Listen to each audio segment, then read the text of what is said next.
Hey, anybody. Surely you've seen recently that there was this whole kerfuffle about Baldur's Gate 3 and if it's damaging to games or something like that. To be honest with you, I've kind of only seen little bits and pieces of people complaining. I've heard more about people complaining about Baldur's Gate than I know what the original complaint was, which is why we're going to watch the IGN video here and just see if what's going on here, because frankly I don't know, because I've been playing the fucking game rather than complaining about people's opinions on it.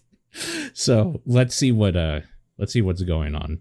This is the original video that IGN put out that caused kind of a shitstorm, so let's see what they say. Baldur's Gate 3 is taking the internet by storm. At its peak, a whopping 800,000 plus concurrent players were playing this weekend, catapulting it to the number 8 most. I should say that I'm doing this like 2 weeks late or something. So this weekend was 2 weeks ago, but yeah, anyway. Most played of all time spot. The gaming community has sung its praises, and it's incredibly refreshing to play a feature complete game of this caliber on day one. But AAA game developers want you to know that this is rockstar level non. I would not be surprised if this was more dev effort. Next 2 or 3 games on the genre combined. It's rockstar level nonsense. Okay. Only a few studio groups could even try this. Who does James Berg work for? Like who? Hold on. I'm just gonna do a quick James Berg. Yes, I'll have to look up his Twitter because apparently there's more than one James Berg in the world. Senior Technical Program Manager for Accessibility for Xbox, previous research and accessibility for EA. EA and Xbox. These are not companies that that couldn't try this. Okay, fair enough. Let's see where he's going with it, I guess. Nonsense for scope, that it's foolhardy to set expectations higher, and oh, they're just going to go through a bunch of stuff here. Okay, hold on. There's a great thread about why using a singular game to set expectations for everyone developing titles in a genre isn't useful and is foolhardy. Okay. Foolhardy to set expectations higher, and Baldur's Gate 3 should. I'm deeply excited what the lovely folks at Larian accomplished. I want to gently, preemptively push back against players taking that excitement and using it to apply criticism or raise standard to RPGs going forwards.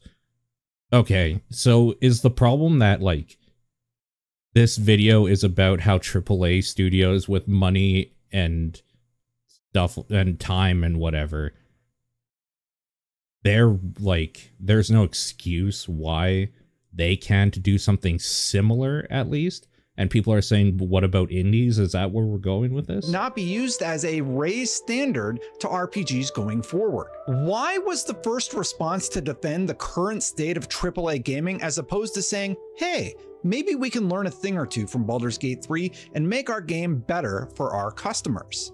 This all kicked off way. No gaming company makes CRPGs though. Like, no AAA company puts time down to make an old style RPG based on D&D mechanics. That just doesn't ever happen. So what is even the comparison here? Back on July 8th, a lifetime ago by internet standards, I know, when a writer and BAFTA nominee, Xavier Nelson, took deeply excited, lovely. Okay, we read Twitter this to one. Express concerns about Baldur's Gate 3, namely that fans would use Baldur's Gate 3 to apply criticism or a raised standard to RPGs going forward. My rebuttal is, why shouldn't customers have raised standards? Taking it a step further, why shouldn't some AAA developers raise their own standards? Are we? So we are talking AAAs here, because I do think there's this, like, if people think that a like 3-man studio or something putting out a game can do what Larian did with Baldur's Gate, they're just fucking stupid. But I think this is all about what the companies that have people and money. There's no reason why they shouldn't at least get like at close to that level, right? Really going to pretend that consumers shouldn't be a little upset right now and hoping for an improvement in the industry going forward? Rockstar just announced a $50 remake, conversion of the original Red Dead Redemption for the PlayStation 4 and Switch that has no mention of a 4K update, no mention of 60 FPS, and no mention of multiplayer support. The game came out 13 years ago, and the Xbox port does everything they're offering and then some for free with your 360 copy. I'm curious. I was actually just about to do what this guy did. I was about to go to Amazon and see how much it costs for a 360 version. Go buy a brand new copy of the Game of the Year edition on Amazon right now for $30 and you're good to go. Star Wars Jedi Survivor, when released on PC, had furious fans citing numerous problems getting the game to run, frequent crashes. This is why I didn't buy it. Problems on the PlayStation 5 and Xbox. EA apologized and is still working to fix the issues. Destiny 2 just released a State of the Game blog saying, amongst other things, that they don't have the resources to release new ritual armor every season. I don't know anything about this. The studio manages to create new armor sets in the shop for up to $20 a pop without fail every season. Yeah, of course. That's where they get their money. They don't give a shit about giving you an experience that's good. They care about making money so that they can continue existing, I guess. I know where he's going with this, but yeah, okay. Diablo 4 unabashedly has several character skins priced at Diablo 4 is $20 ridiculous. Each, yeah. And just released their monetization that had a patch that was so poorly thought out that the developers had to have an emergency live stream to apologize and have since begun working to revert those changes. We don't plan on doing a patch like this ever again. Okay, you need a more comparable RPG example of why fans are heralding Baldur's Gate 3 as a breath of fresh air? Look no further than Mass Effect Andromeda, which was widely banned. Sorry, my face is tired from dealing with everything. Or Cyberpunk 2077 that made promises about last-gen game consoles that it couldn't keep. It took CDPR almost a year to get that all sorted out. I'll make this as clear as possible to contextualize how fans are feeling. It feels like money has become more important than the core experience for fans. It has. Like, I'm sorry. Gaming has been a fucking cesspool for this, about this for years. That's why Elden Ring, Baldur's Gate 3, and even The Legend of Zelda Tears of the Kingdom are being widely celebrated. Yep. So what is up with the excuses? A game came along that is amazing, is selling well, is being praised by developers and fans alike, and the response is, well, we can't do that. Well, sweet. If that doesn't get me hyped for Mass Effect 4, I don't know what will. Xavier's tweet was well-intentioned, and he went on to... one dev cycle... Yeah, I guess this is also kind of the thing that people forget. Larian started this game and released it in early access years ago. I forgot I owned Baldur's Gate 3 because I bought it in early access to support them. So I went to go buy it when it came out, and I already had it in my library. They have been working on it for so long that, like, I don't know, maybe we should just expect games to take longer then. Like, I don't think many people would mind if they get a good game in the end, like waiting a few more years for Mass Effect 4 or whatever, if we're going to use that. Dev cycle stretching back to 2017, 2 massive games, super successful early access period, over 400 developers and 7 different offices around the world. The licensed brand, one of the largest entertainment IPs in the world, D&D. Yeah, but I mean, come on. From what even Larian have said, apparently they had to use their money from Divinity to make the game. And like the D&D cash wasn't there. So I don't know that that's necessarily, like, sure, it gets people in the door, but I don't think that's the payday. Small, incomplete list. Larian is coming into this game swinging, gigantic weight of expectations, doing it with an immense amount of wind, direct experience. So, like, does EA and stuff not have direct experience and resources and specialty tooling? Okay. I understand that where this guy is coming from, but I think it's wrong. It's just, it's a weird, like, standing up for the big guy for some reason. Add a lot of important context, but I think it misses the perspective of the consumer. We don't know anything about game design or how hard it is. We just know that Destiny is deleting hundreds of dollars worth of expansions when they feel like it, that Diablo is constantly reminding us to buy skins in their store, and most PC ports have been abysmal lately. Yeah. Remember, that tweet was made nearly a month before Baldur's Gate 3 blew up, and it was still contentious with fans speaking up about their frustrations and developers chiming in to say what felt like game development is hard, you don't get it, be quiet. Yeah, but we're giving you the money, so maybe you be quiet. Like, what? I don't understand what this stupid dick competition is like. Game development's hard, then get into another field, or I'm sick of that excuse, man. Baldur's I'm Gate so 3 fucking sick of it. When you're one guy in a basement making a game that takes forever to come out and it's a passion project, you can say this shit. You are a multinational company with hundreds of people behind you. Like, fuck off. A game from a large, passionate studio that refuses to add microtransactions, gave players early access so they could address any problems that arose before launch, and it's taking Steam charts by storm. So why should fans not use that as a gold standard of how to do it right? And why would a AAA studio not look at it and say, hey, maybe cramming microtransactions into our game isn't a good look? When Mass Effect 4 comes out, I don't want to see a $20 Liara skin, and I hope that its performance is tested across all platforms before release. Need I remind you guys that one of the best DLCs from Mass Effect was literally a day one DLC where you could buy another character that joined your party and had like a history check or knowledge on everything in the fucking game to give you more lore. They are not above selling you whatever they can. That, like, they've proven it before. So unfortunately, Mass Effect 4 is probably going to be riddled with that shit. Just be prepared. Am I in the wrong for not wanting microtransactions and a stable video game at launch?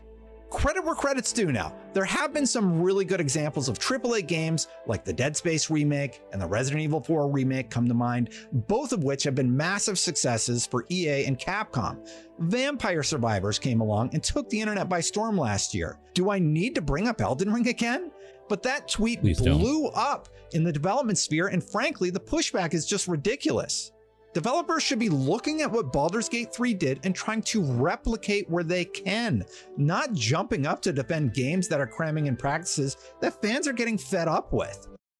I don't even think they necessarily need to be as intricate as what Baldur's Gate's doing mechanically. I think if they just had a clear stance of, listen, we want to release a thing without forcing the player or expecting the player to pay and continue paying us or whatever, that would honestly be enough for now. I don't think they need to be able to have an ability in their game where they can throw any item and it will have different effects based on random environmental stuff. I don't think you even need to go that far. You need to just not hate your player base.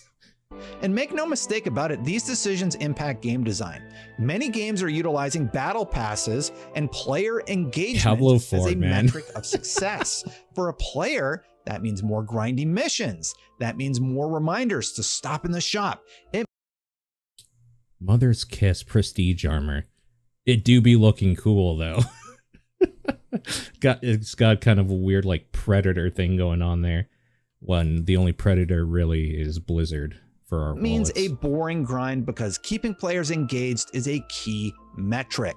Many of the people who came out to talk about why Baldur's Gate 3 shouldn't be the new standard have since walked back those statements, and I'm glad, because if the industry can't take a good hard look at what's going wrong, why fans reacted the way they did to Elden Ring and Baldur's Gate 3, and then make impactful changes, we're screwed. Also, people seem to be using the fact that Larian is a big studio against them, the fact that they had a long development cycle against them. Really? They're a big studio in like terms of numbers and talent and stuff, but ask any random person on the street that plays games who Larian is, nobody fucking knows. Like, what do you mean? They're not a big studio in that way. Blizzard is also a huge studio with over Way bigger. 8,500 employees across several offices. They credited every employee at Blizzard in the release of Diablo 4. Bungie is a huge studio with over 1,552 employees. I didn't across even know several that. Offices. BioWare is a huge studio with over 500 employees across several offices. And Larian is also a large studio with over 400 employees across several offices. Yeah. All of them have established beloved IPs with a ton of lore to pull from. All of them have a lot of money to make video games, and all of them had a long time to make anything they wanted to make. To say Baldur's Gate 3 is successful because it's aligned with Dungeons and Dragons is insanity. It's ridiculous. Also, why didn't BioWare get the license? I actually don't know, like, what the story is. Why did BioWare lose Baldur's Gate? Hold on, BioWare. Baldur's Gate. Their information about, did they just like not re-sign or something? BioWare on not making Baldur's Gate 3. We have no regrets. It makes it sound like they purposely didn't make Baldur's Gate 3. Instead, that they're saying they had no regrets over their past games. Okay, I'm guessing that it was taken from them then. I actually don't know. If you're like watching this after I make it here and you know what happened, maybe just let me know, because I'd be interested in that. You think 800,000 Steam players are playing a game called Baldur's Gate 3 because of Dungeons and Dragons? No, it's clearly gone far beyond that audience. It's the hype. I don't know anything about Dungeons and Dragons. I didn't know this game had anything to do with Dungeons and Dragons. And you know why I'm playing it? Because I like good games with a heavy focus on storytelling. You're playing it because you wanted to fuck a bear. Don't lie. And bears. But anyway, it wasn't all doom and There you gloom go. from the development side. Juno Blease. Oh boy, here comes my spicy take. Can't disagree with this one more. Whenever a game disrupts the industry and delights players beyond expectations, it absolutely raises industry and genre standards regardless of how and why. Miss Blease, who are you? You are smart. You are a smart person. What do you do? Associate Game Director at Believer Co. Past Riot Games, Wild Rift League. Oh, okay. Sure. What's Believer Co.? New company, I guess. Okay. Thank you, Juno Blease, formerly of Riot, for jumping in and echoing exactly what I'm saying here. Her quote tweet reads, "I can't disagree with this one more. Whenever a game disrupts the industry and delights players beyond expectations, he was it gonna read this absolutely one. raises My bad. industry and genre standards regardless of why and how. We should look at the Larian success story and ask ourselves, how are we going to make our I think she games spelled better Larian and wrong. create the next games that shake up the industry? Players should and must always expect more from us, never less. Thank you." I implore AAA devs to look at these games that are being celebrated and look at your pipeline to see why the consumer is getting frustrated about the experience I outlined in this video. Yeah, but let's be honest. Consumers are also morons because we all keep buying stuff that we don't want to buy because we're fucking stupid. So that's why we like when Larian comes around, because they feed us without stabbing us in the gut at the same time. And obviously try and make an improvement, because telling me how hard it is when you're breaking profit and revenue records isn't a super compelling argument from the customer's perspective. True. Is Baldur's Gate 3 an outlier? Yes, but I for one wish it could become the standard, and being told to shut up because I don't know game design doesn't feel super constructive. But hey, I'm just some idiot on the internet who doesn't know anything about game design. I guess I'll just go buy my horse armor and call it a day. Enjoy your $20 on top of your $100 for the collector's edition, on top of your $15 for the battle pack. He jokes, but we fucking do that. I'm part of the problem too. But we do that. What do you think? Let me know in the comments below, because I get why you're frustrated, and it's really frustrating to see people not saying, hey, maybe we could learn a thing or two from Larian. I'm enduring Baldur's Gate 3, and I hope game development continues to grow from where it is today. I hope you do too. Let me know what you think in the comments below. And for more on all things gaming, keep it right here on IGN. Yeah, that's probably not going to happen. What are people saying? Larian Baldur's Gate 3 is a breath of fresh air. Holy crap. So much so, gamers like me never consider CRPG have gotten into the genre. Thank you, Larian. This is most based video IGN has ever uploaded. Not wrong. Kind of sad, though. Somebody give this man a raise, protect him at all costs. I am curious. I'm sure they gave it a review. What did IGN review Baldur's Gate? Baldur's Gate 3 review. Oh, they were probably updating it as it came, right? I haven't been at this crappy site for a long time. Do they give, like, an actual score on this site? How do they do this shit? Oh, Baldur's Gate 3 reviews in process. I mean, it's fair enough that they don't have... I think I'm going to get into spoiler territory. I shouldn't be... It's fair enough that they don't have, like, their full thoughts out or whatever. But... yeah, I don't know. I have a feeling this is probably going to be like a 9 or a 10 out of 10 game from them, right? It probably deserves it, but that's coming from me as a fan of D&D stuff and the fact that they just made a D&D game. Like, perfectly. Yeah, it makes sense. Okay, so it's really not people. I think I was right saying that I'm hearing more of people complaining about the people who complained. This weird, like, echo chamber thing where somebody's saying, like, maybe don't expect this from every game, and then everybody else being like, what do you mean? And screaming about it. I don't know, man. I'm gonna be over here playing the actual game. Like, fuck off, Twitter. Who gives a shit? That's it.